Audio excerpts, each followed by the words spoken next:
नमस्कार साथियों, स्वागत है आपका किराड़ू क्लासेज के इस यूट्यूब प्लेटफॉर्म पर। आज हम बात करेंगे संविधान की अनुसूचियों पर कि संविधान में कितनी अनुसूची है। 12 अनुसूची है और मूल रूप से कितनी है, 8 है। तो हम बात करेंगे 12 अनुसूचियों की। संविधान में मूल रूप से 8 अनुसूची थी।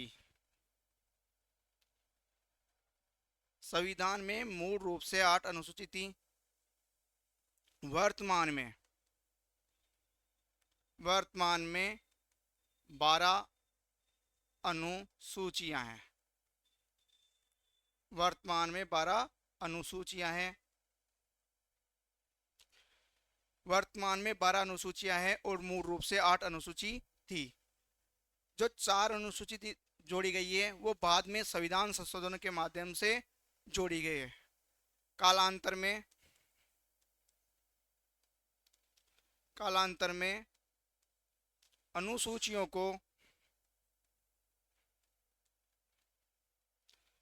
कालांतर में अनुसूचियों को संविधान संशोधनों के माध्यम से कालांतर में अनुसूचियों को संविधान संशोधन के माध्यम से जोड़ा गया। तो एक तो हमें याद रखना है कि संविधान में कितनी अनुसूचियां हैं, 12 अनुसूचियां हैं। लेकिन मूल रूप से कितनी थी, वह 8 अनुसूचियां थी।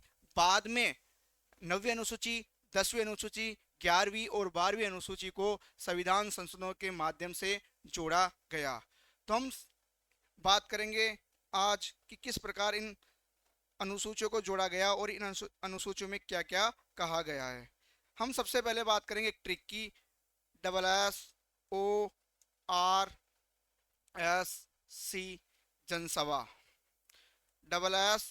SSORSC जनसभा से बदला पंचनगर। जो मैंने एक ट्रिक लिखी है इसमें क्या है, हमारे सामने पूरी 12 अनुसूची है। क्या है, इसमें पूरी 12 अनुसूची है। मैंने ट्रिक लिखी है SSORSC जनसभा से बदला पंचनगर। पहली अनुसूची है, एस का मतलब है स्टेट। एस का मतलब क्या है, स्टेट। यानी पहली अनुसूची में राज्यों के बारे में और केंद्र शासित प्रदेशों के राज्यों के नाम व सीमाओं के बारे में बताया गया है। दूसरा मैंने एस लिखा, इसका मतलब है सैलरी।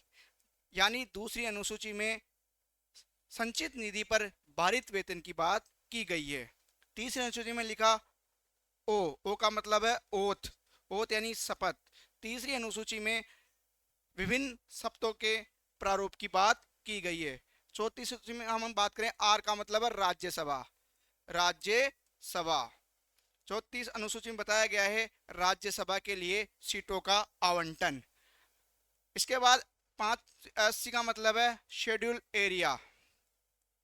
शेड्यूल एरिया अनुसूचित एरिया के लिए संविधान में 5वीं अनुसूची बताई गई है। जन का मतलब है जनजातीय क्षेत्र। जनजातीय क्षेत्र 4 जनजातीय क्षेत्र है, असम, मेघालय, त्रिपुरा, मणिपुर। इन 4 जनजातीय क्षेत्रों के जो प्रावधान किए गए हैं वो 6ठी अनुसूची में किए गए हैं। इसके बाद सभा, इस से हैं शक्ति। 7वीं अनुसूची में शक्ति के बारे में बताया गया है। भाषा से हैं भाषा। 8वीं अनुसूची में भाषा के बारे में बताया गया है। 9वीं अनुसूची में से का मतलब है भूमि अधिग्रहण, संपत्ति अधिग्रहण। भूमि अधिग्रहण से मतलब संपत्ति अधिग्रहण की बात की गई है। संपत्ति अधिग्रहण की बात की गई है। 9वीं अनुसूची में संपत्ति अधिग्रहण की बात की है। इसके बाद बदला 10वीं अनुसूची है, वह है दल बदल की। किसकी, दल बदल। 11वीं पंच का मतलब पंचायत। 11वीं अनुसूची में पंचायतें हैं और नगर का मतलब है नगरीय निकाय। ये 12वीं अनुसूची में है। तो मैंने एक ट्रिक लिखी है, SSORSC जनसभा से बदला पंचनगर। फर्स्ट एस का मतलब है स्टेट, अर्थात पहली अनुसूची में राज्यों व केंद्र शासित प्रदेशों के नामों व सीमाओं की बात कही गई है। दूसरे एस का मतलब है सैलरी, अर्थात दूसरी अनुसूची में विभिन्न जो पद हैं, राष्ट्रपति, राज्यपाल, सर्वोच्च न्यायालय के न्यायाधीश, उच्च न्यायालय के न्यायाधीश, इनकी संचित निधि पर भारित वेतन बताया गया है। तीसरी अनुसूची में शपथ बताई गई है। चौथी अनुसूची में राज्यसभा में सीटों का बंटवारा बताया गया है। पांचवी अनुसूची में अनुसूचित व जनजातीय क्षेत्रों के नियंत्रण से संबंधित प्रावधान किए गए हैं। छठी अनुसूची में 4 राज्य हैं, मैत्री बोल सकते हैं उनको, असम, मेघालय, त्रिपुरा और मणिपुर। इन 4 जनजातीय क्षेत्रों के नियंत्रण से संबंधित प्रावधान किए गए हैं। 7वीं अनुसूची में केंद्र व राज्यों के मध्य शक्तियों का अर्थात विषयों का बंटवारा है। 8वीं अनुसूची में भाषाएं हैं, जो हमारे संविधान में मूल रूप से 14 भाषाएं थी, लेकिन वर्तमान में आज 22 भाषा हैं। इसके बाद हम बात करें आगे 9वीं अनुसूची में संपत्ति अधिग्रहण से संबंधित कानून बताया गया है। 10वीं अनुसूची में दल बदल का कानून है। 11वीं अनुसूची में हमारी पंचायती राज है और 12वीं अनुसूची में हमारा नगरीय निकाय है। तो हम अब इनकी विस्तार से चर्चा करते हैं। हमने ट्रिक लिखी है, क्या लिखी है, SSORSC जनसभा से बदला पंचनगर। क्या ट्रिक लिखी है हमने इन 12 अनुसूचियों को याद करने की, SSORSC जनसभा से बदला पंचनगर। एक बार फिर मैं रिवीजन करता हूं। एस का मतलब स्टेट, एस का मतलब सैलरी, ओ का मतलब ओथ, आर का मतलब राज्यसभा, एस का मतलब शेड्यूल एरिया, जन का मतलब जनजातीय क्षेत्र, स से शक्ति, भा से भाषा, से संपत्ति, बदला से दल बदल, पंच से पंचायत, नगर से नगरीय निकाय। इस प्रकार हमारी 12 अनुसूचियां एक ट्रिक के माध्यम से आसानी से हमें याद हो जाती है। अब हम बात करते हैं पहली अनुसूची की। पहली अनुसूची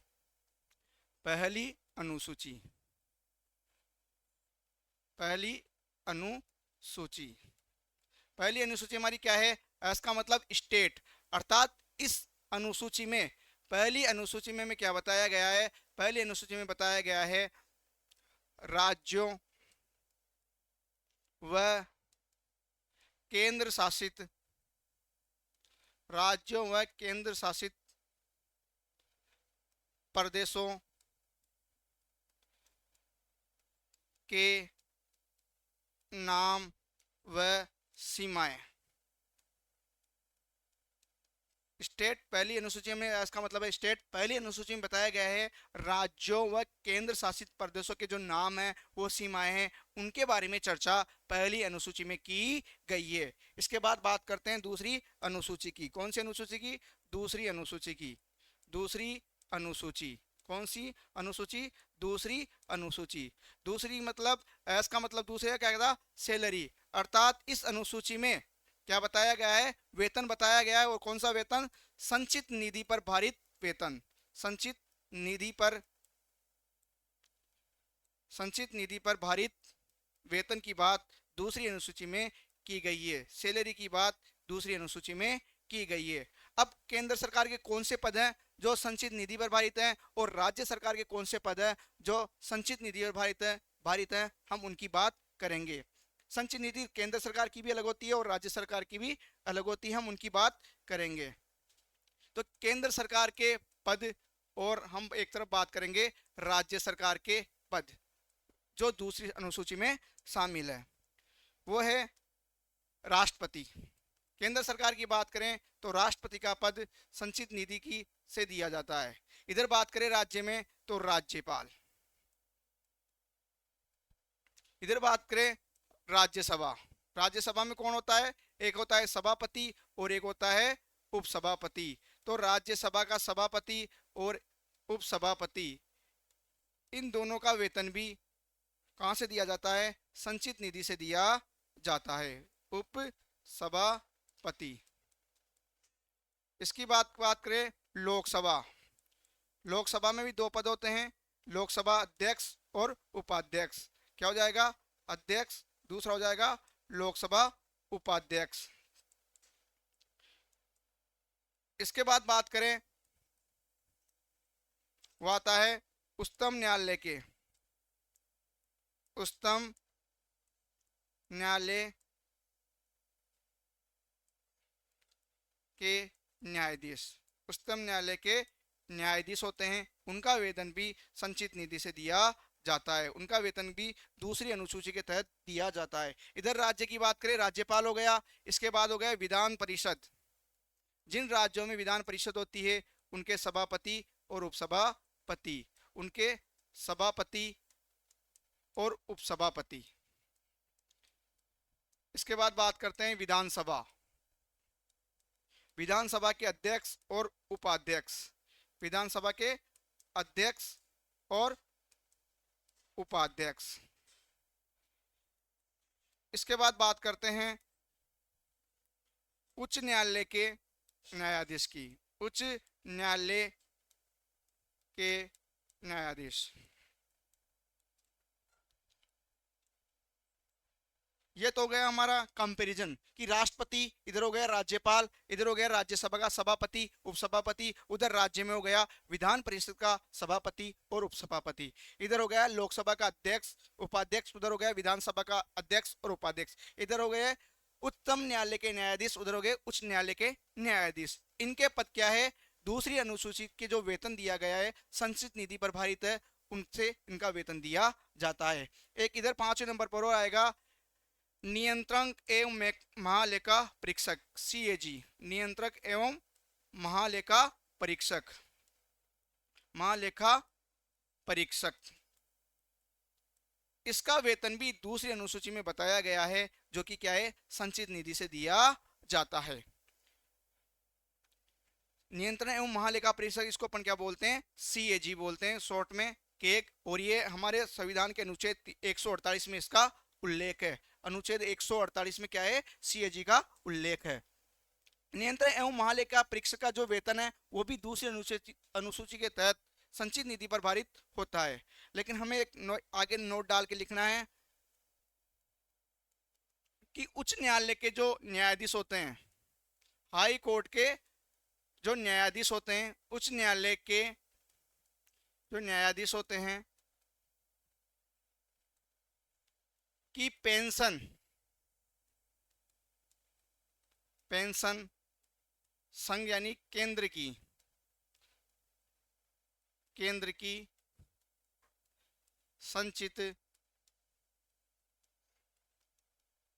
निधि से दी जाती है।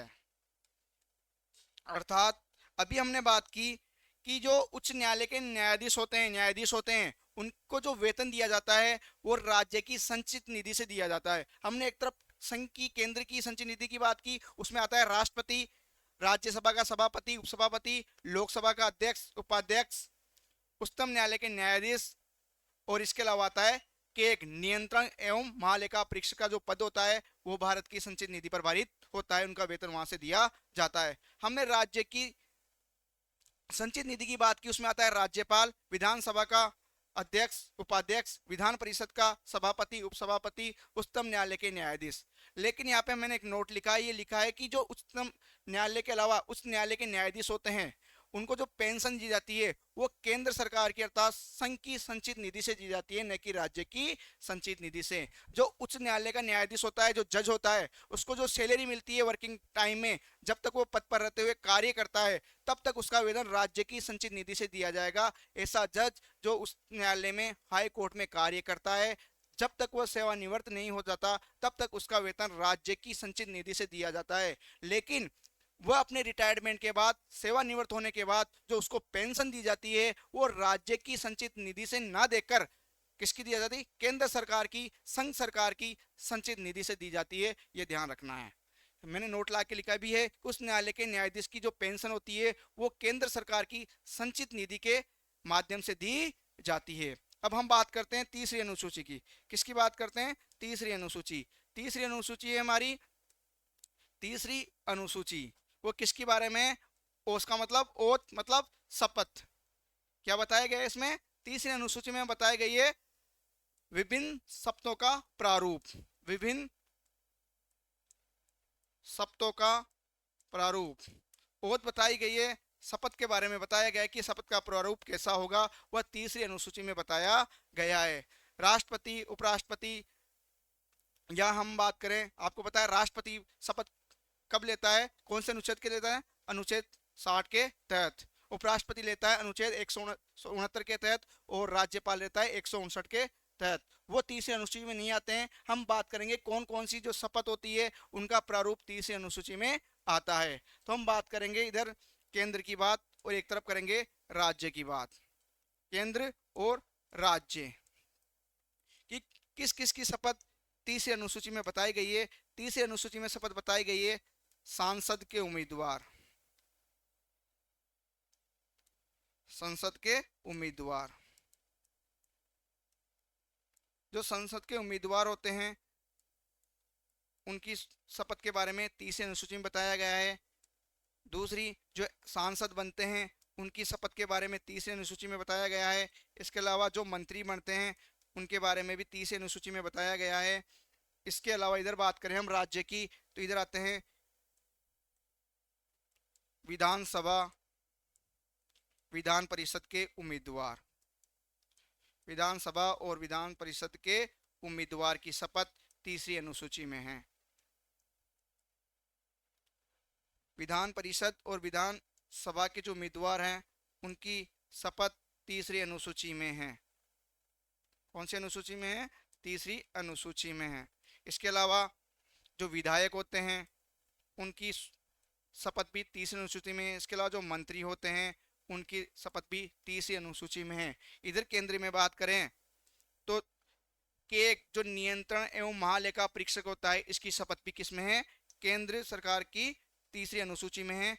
उसको शपथ दिलाई जाती है सुप्रीम कोर्ट के न्यायाधीश के द्वारा। किसके द्वारा? सुप्रीम कोर्ट के न्यायाधीश के द्वारा उसको शपथ दिलाई जाती है। सुप्रीम कोर्ट के न्यायाधीश के द्वारा के एक नियंत्रण एवं महालेखा परीक्षक को क्या दिलाई जाती है? नियंत्रण एवं महालेखा परीक्षक होता है उसको शपथ दिलाई जाती है। तीसरी अनुसूची में क्या है? तीसरी अनुसूची में हमारे संविधान में शपथ जो ली जाती है उसका प्रारूप बताया गया है। इसमें बताया गया है कि जो संसद के उम्मीदवार होते हैं, जो सांसद होते हैं, जो मंत्री बनते हैं और जो हमारा केग होता है, और केग को शपथ कौन दिलाता है? सुप्रीम कोर्ट का न्यायाधीश। इधर बात करें राज्य की, तो राज्य में विधानसभा या विधान परिषद के जो क्या होते हैं? उम्मीदवार होते हैं, जो विधायक होते हैं, जो मंत्री होते हैं, इनकी शपथ का प्रारूप कहाँ है? तीसरी अनुसूची में। तो हमें याद रखना है संसद के उम्मीदवार, सांसद, मंत्री, केग, विधानसभा, विधान परिषद के उम्मीदवार, विधायक और मंत्री, इनकी जो शपथ है वो तीसरी अनुसूची में है। तो हम बात करेंगे आगे फिर नोट डालकर कि राष्ट्रपति किसमें शपथ लेता है। तो बात करेंगे राष्ट्रपति की। किसकी? राष्ट्रपति की। कि राष्ट्रपति कहाँ की शपथ का उल्लेख कहाँ पर है। बात करेंगे उपराष्ट्रपति की कि इसकी शपथ का उल्लेख कहाँ पर है। इसके बाद हम बात करेंगे राज्यपाल की कि इसकी शपथ का उल्लेख कहाँ पर है। जो राष्ट्रपति शपथ लेता है उसका उल्लेख है अनुच्छेद 60 में। राष्ट्रपति अनुच्छेद 60 के तहत क्या लेता है? शपथ लेता है। अनुच्छेद 60 के तहत शपथ लेता है।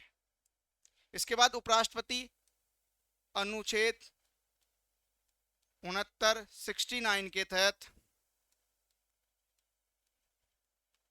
शपथ लेता है। इसके अलावा राज्यपाल अनुच्छेद 159 के तहत शपथ ग्रहण करता है या लेता है। तो हमें याद रखना है जो राष्ट्रपति होता है उसका उल्लेख तीसरी अनुसूची में नहीं है, अर्थात राष्ट्रपति की शपथ का उल्लेख अनुच्छेद 60 में है और उपराष्ट्रपति की शपथ का उल्लेख अनुच्छेद 69 में है और राज्यपाल की शपथ का उल्लेख 169 अनुच्छेद में है। तो हमने भी बात की शपथ की। तो तीसरी अनुसूची में हमें ध्यान रखना कि राष्ट्रपति, उपराष्ट्रपति और राज्यपाल इन तीनों की शपथ का उल्लेख किसमें नहीं है? तीसरी अनुसूची में नहीं है। जो राष्ट्रपति, हमारा राष्ट्रपति होता है, वह शपथ ग्रहण करता है, वह अनुच्छेद 60 के तहत शपथ लेता है। उपराष्ट्रपति जो शपथ लेता है वह अनुच्छेद 69 के तहत लेता है। और जो राज्यपाल होता है वो शपथ लेता है, वह अनुच्छेद 169 के तहत शपथ ग्रहण करता है। एक और नोट हम इसमें लिखेंगे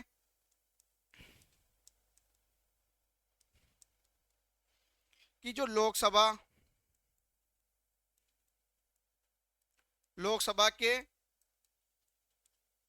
अध्यक्ष, उपाध्यक्ष तथा राज्यसभा के सभापति, राज्यसभा के सभापति, उपसभापति के लिए अलग से कोई शपथ नहीं होती है। क्योंकि ये क्या बन गए?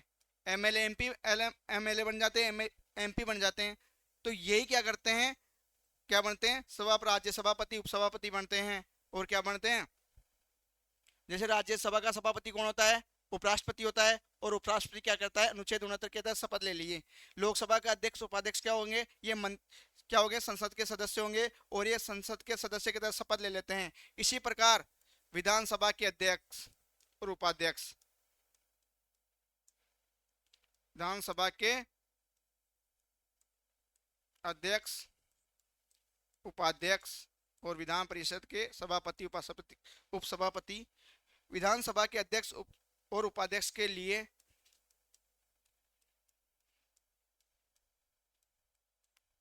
अलग से कोई शपथ का प्रावधान नहीं है, नहीं है। क्यों नहीं है? क्योंकि इन्होंने क्या कर ली? पहले शपथ ले ली किसके रूप में? संसद के सदस्य के रूप में और विधानसभा के सदस्य के रूप में। ये अनुसूची तीसरी अनुसूची जो क्या है? शपथ है। उसके तहत ये क्या कर लेते हैं? अपना शपथ का जो प्रारूप होता है उसके तहत ये शपथ ग्रहण कर लेते हैं। इसलिए इनके जो पद बनाए जाते हैं, लोकसभा का अध्यक्ष बनते हैं या उपाध्यक्ष बनते हैं, राज्यसभा के सभापति बनते हैं या उपसभापति बनते हैं, विधानसभा के अध्यक्ष या उपाध्यक्ष बनते हैं, तो इनके लिए अलग से कोई शपथ का प्रावधान नहीं है। नेक्स्ट आगे बात करते हैं अनुसूची 4। अनुसूची 4, चौथी अनुसूची। चौथी अनुसूची में आर का मतलब क्या था? राज्यसभा। चौथी अनुसूची अर्थात राज्यों व केंद्र शासित प्रदेशों में राज्यसभा के लिए सीटों का बंटवारा। तो यह है राज्यसभा में, चौथी अनुसूची में क्या है? राज्यसभा में सीटों का बंटवारा। राज्यसभा में सीटों का बंटवारा चौथी अनुसूची में बताया गया है कि किस किस राज्य से कितने राज्यसभा में सदस्य चुने जाएंगे। जैसे हमारे राजस्थान से 10 सदस्य चुने जाते हैं। ये किस में बताया गया है? चौथी अनुसूची में बताया गया है। इसके बाद बात करते हैं पांचवी अनुसूची की। किसकी? पांचवी अनुसूची। पांचवी अनुसूची एससी का मतलब था शेड्यूल एरिया, अर्थात अनुसूचित व जनजातीय क्षेत्रों के नियंत्रण से संबंधित प्रावधान। पांचवी अनुसूची में क्या है? अनुसूचित व जनजातीय क्षेत्रों के नियंत्रण से संबंधित प्रावधान। वो कौन सी अनुसूची में? पांचवी अनुसूची में। किसमें? पांचवी अनुसूची में। जो अनुसूचित क्षेत्र हैं और जनजातीय क्षेत्र हैं उनके नियंत्रण से संबंधित प्रावधान पांचवी अनुसूची में बताए गए हैं। छठी अनुसूची की बात करते हैं। छठी अनुसूची, इसके बाद हमने पढ़ा था जन। छठी अनुसूची, छठी अनुसूची में क्या है? जन का मतलब है जनजातीय क्षेत्र। कौन कौन से? 4 जनजातीय क्षेत्र। कौन कौन से? असम, मेघालय, त्रिपुरा, और मिजोरम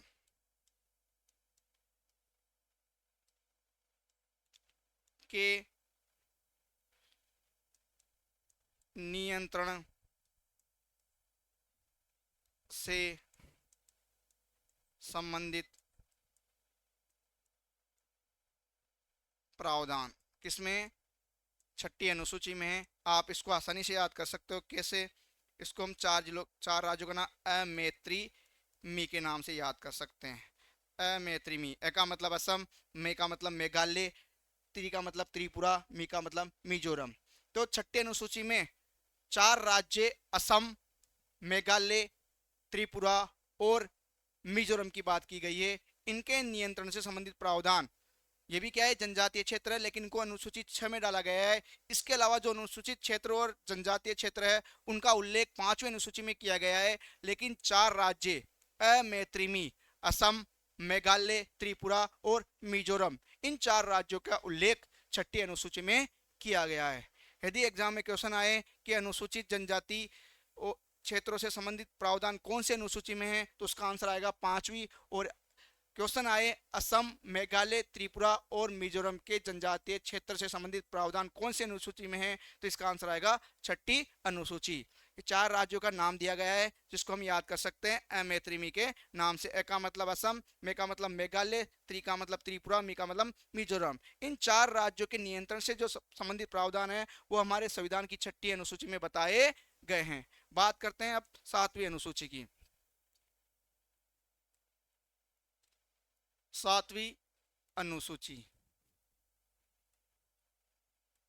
7वीं अनुसूची में क्या है, केंद्र व राज्य के मध्य, केंद्र व राज्यों के मध्य